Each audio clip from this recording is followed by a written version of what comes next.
Tonight, hundreds of supporters celebrated as a judge granted bond for 57-year-old Mahendra Patel, released after spending 47 days in jail. For those who don't remember, the old Indian man who was accused of kidnapping in Georgia, surveillance video came out, basically showed that the man didn't kidnap anybody, but he still remained in jail for 46 days.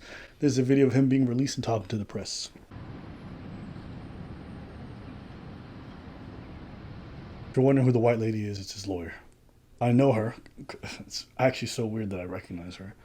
When I was following the Young Thug trial, one of Young Thug's lawyers ended up getting jailed by the judge who was corrupt. Yes. That judge ended up getting thrown off the case, but at the time, he didn't want to go to jail, the lawyer, but the judge was trying to throw him in. So then other lawyers had to show up to defend him, and she's one of those people. About a dozen defense attorneys showed up to support Brian Steele, who's representing rapper Young Thug in his criminal racketeering case. Anytime a member or a criminal defense lawyer is making a motion in good faith and they're being shut down by the judge and threatened with jail, that's scary. That's crazy. Also, you got somebody's hair in your beard. Yeah, well, that's, Yeah, but it's like long. It's a trophy. Sure. It looks like a mess. You're going to tell me I look like a mess?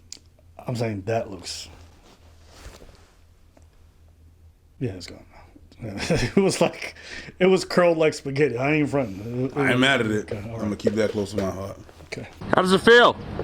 I feel great. It's a freedom that's called now. Finally, I'm out. Can I say something? 46 days is too long. We said that. We already had the conversation, and then you said, well, you don't know how you would have in those situation. Because, maybe feeling good is the only way to act, not to... I know I wouldn't feel that good. I'd be pissed off. Oh, yeah. 46 days for something you did. Maybe. And then you still have to go to, oh, my God. All I know is when I see inmates who've been in jail for dozens of years and they get freed after some bullshit, they don't come out angry. The only way to survive in there is to make peace with a lot of things.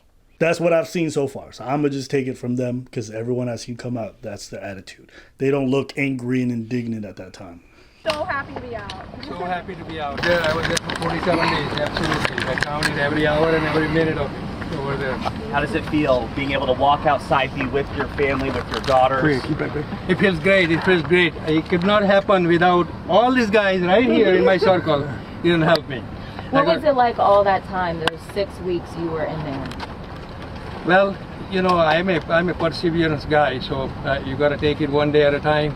A lot of ups and downs in the days, but I knew we had a team outside helping me. So one day we'll see the light out, and then we see it today. Yeah, put it in perspective. I asked if he had clothes, and he said, well, I have winter clothes because I went into jail. It was That's still right. winter. Yeah, this is it. And I have a jacket actually too, black jacket, because that day it was in the 40s when I got picked up. Yeah. That's wild. So at the time when he went to jail, it was so cold, he had to wear hoodies and a coat. And by the time he came out, spring and early summer began. 6 weeks will do that to you. Damn. But remember what it looked like 6 weeks ago? There was no leaves. There was no leaves outside. Yeah. It was different. What was your reaction when you got arrested? I said that, I cannot even dream about somebody alleging me for doing this kind of thing. Forget about me dreaming to do this. So it was a shocker. In fact, I didn't even realize why they were arresting me in the first place. And they took me in Ackworth. And that's when I realized that this is what it was all about. I thought they had the wrong guy or something. So we had no idea. But he wants to go home and, eat a home-cooked meal and be with his family and get a shower. Yeah, what are you going to do first? Yeah, what are you going to do first? I got to take a shower. I'm a picky about food, but I told my daughter and wife, I said, I don't care. Better than what I got over there. I'll take it any day, any moment. So any food I will eat. Very quickly seeing all your supporters. Yeah. I wanted to thank actually Ashley Merchant. Here's my daughter. She is Elena. Is the champion. She is the one who worked day and night for me. And she's the one got Ashley on the team. And also, to be clear, Ashley Merchant is a big lawyer in Atlanta. That's not a nobody. So the fact that the daughter worked tirelessly to get her on the case and she took it up, shout out to the daughter. That's impressive. To give you an idea, that's getting probably one of the biggest lawyers in America in general to go defend your dad and get him out of jail. So very, very impressive. I really hope that with that same lawyer, they counter sue. I really hope. I'm disgusted. Who are they going to sue? The lady. Civil. They could, but if she ain't got no money, then you wasting your time. Are you considering bringing charges against Ms. Miller? I mean, we can't bring charges against her. See, if there was a city or something like that, yeah, then that's different. And you know what's fucked up? The cops, technically, they were just going based off what the lady said. You can say they didn't do the greatest job or whatever because they checked the surveillance footage and whatnot. But they had enough probable cause to arrest him and hold him. I understand what you're saying. Based off the seriousness of the crime. I understand what you're saying. He got nobody to sue. I understand what you're saying. But, no, I will disagree that they didn't do their job because they had to go to the footage and they see what happened. They saw what happened and they looked at it. In order to trace the dude, they had to scrutinize what happened. So, okay, there's a difference between what you and I think they's doing their job and what's legally provable. That's not the same thing. You and I can agree they didn't do their job properly. Sure. That's very different than whether or not they had probable cause necessary to arrest the person and hold them in jail. Sure. So I could not believe that this many supporters came out today, were inside and outside the courtroom to support me. I'm very grateful for that. Very grateful for that. Do you feel like any of this has to do with race at all? I don't want to comment that. I mean, it's a very sensitive issue. I know. I don't know what goes through the mind of people when they do that. We don't play racism in our life. We take it whatever the card we get in. When first day she came, we were like, you have no idea what is going on outside. But we got to change your image over here. Yeah. It's just such a wrong.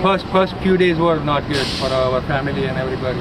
But we quickly turned around, and I'm so grateful for not only Atlantans who came out inside and outside today, but also so many people from online, all across the country and out of country, even, in other countries as well, supported us all over in social media. Yeah, you're welcome, bro. A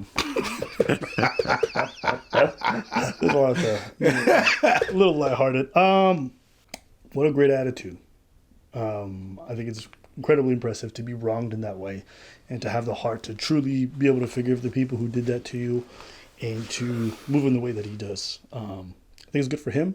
I think it's going to help him with his family as well, because I can tell they took it. It almost looks like they took it harder than he did. Of course he did. You know, so that's, I mean, not necessarily, of course, he's the one who spent the time in jail.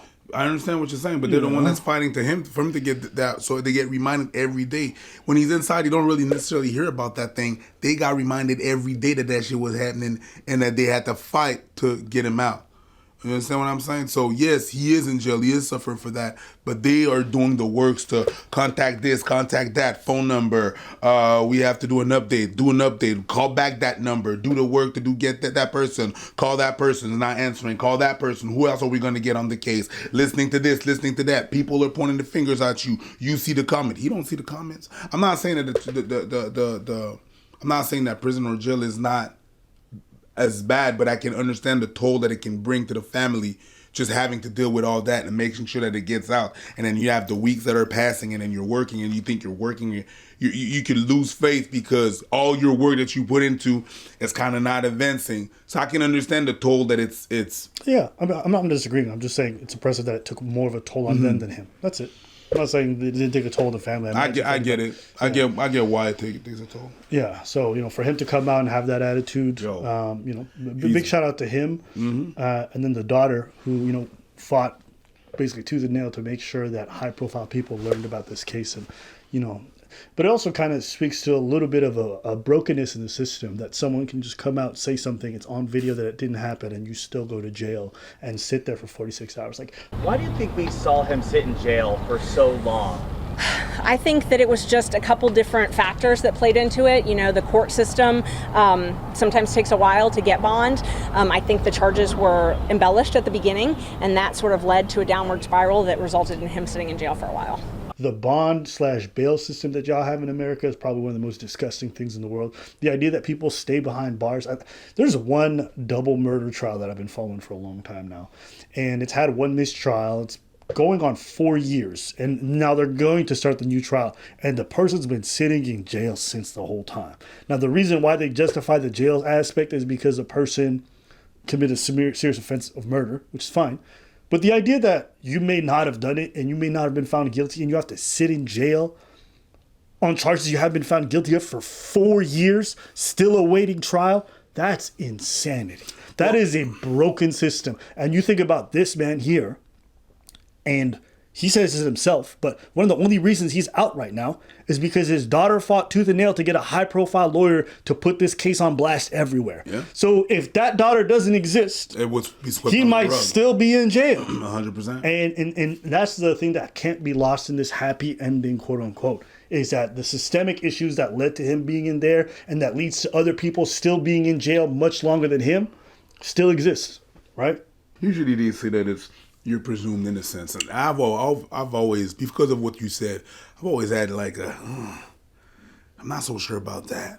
You know, I understand what it means. I understand that you're not guilty. You're not, but there's so many factors things that comes into factor that makes you not innocent. You're not innocent until proven guilty. That's not really, especially when you have to rot in jail 46 days. That's not innocent. That's not innocence right there. But I can understand that the nature of the crime made it that the nature of the crime made it that he was in jail and for protective reasons and stuff like that.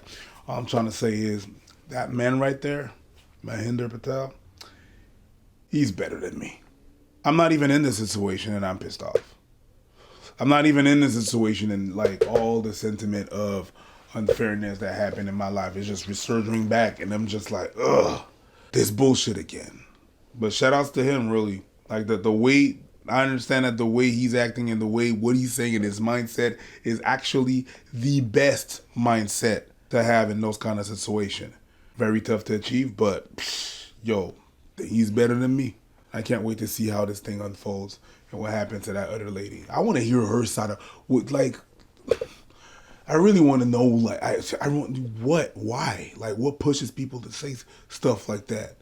And then you try to put, in all the footages that I've seen of the lady, I see her talking to her kids. Yeah, so did someone trying to adopt you today? Yeah. And you try to say that to your kids. What's going on in your mind? You want to ask a liar why she lied? No. I want to know what's going on in her mind. Right. You want to ask a liar what's going on in her mind? Yeah, what's going on in your mind? Yeah, am I gonna expect like a real answer? But it's just that when she's gonna see the footage, explain what she was saying. She was defining it a tug of war. Like, god damn. Yeah, I mean, odds are either it gets dropped or probably gonna get dropped because I don't know a district attorney who'd want to take that kind of case to court. Yeah. It just looks bad. It's unpopular, and the footage just tells a different story. Yeah. They're going to see this old man who's super kind and chill, and they're going to see her, and there's no way this is going anywhere. And it's public image as well. It's public image as well. Like, you know, Atlanta, Georgia got some fucked up law enforcement / lawyers in terms of the prosecutor's office. So I wouldn't be surprised if they end up going to jail or they end up taking this shit to court. I wouldn't be shocked. I've seen them take worse cases. I have to watch it. So, you know, the mere fact that I know who Ashley Merchant is means I've been watching enough DA stuff relating to Atlanta. Whenever you play the Law and Order music, it's not just like a little thing like that. These motherfuckers really into Law and Order. Yeah, it's interesting to watch. It is. We'll follow up on this story when there's more updates. You know, the worst part that it is for the old man is that there's literally nothing he could have done to avoid the situation. Because if you think about what got him in trouble, according to him, the kid was about to fall and he picked it up. Who in their right mind is not going to stop a child from falling on the floor? You know what I'm saying? So just the idea that someone could be punished for that and spend 46 days in jail, you know. Yeah. Hey, listen. And you guys gotta think, this is an old man who's retired. If that's one of y'all lose your jobs. Y'all lose so much more. You guys got tight bills to pay. Most of y'all living paycheck to paycheck. 46 days can upend every aspect of your life. You're gonna be begging for a GoFundMe just to get up on your feet or have your families bail you out. Like, nah, bro. 46 days, you are losing your job.